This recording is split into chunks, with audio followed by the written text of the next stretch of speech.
আজ ভাবলাম একটু চিকেন পকোড়া করা যাক। তাই চিকেনটাকে আমি ভালোভাবে ধুয়ে নিয়েছি, আর এদিকে দেখো আমি আদা রসুনটা বেটে নিয়েছি। আর এক এক করে এই চিকেনটার ভিতরে আদা রসুনের পেস্ট, ধনে জিরের গুঁড়ো, লঙ্কা গুঁড়ো, হলুদ গুঁড়ো, স্বাদ মতো লবণ, গরম মশলা গুঁড়ো আর সামান্য পরিমাণে গোলমরিচ গুঁড়ো দিয়ে এটা আমি ভালো করে একটু মেখে নেব।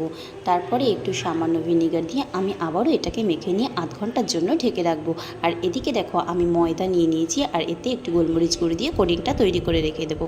আর এদিকে আমি নিয়ে নিয়েছি দেখো বরফ জল। এবার আমি এক এক করে চিকেন নিয়ে ময়দার ভিতরে কোট করে বরফ জলে কোট করে পুনরায় আর একবার কোটিং করে নিয়ে রেখে দেবো।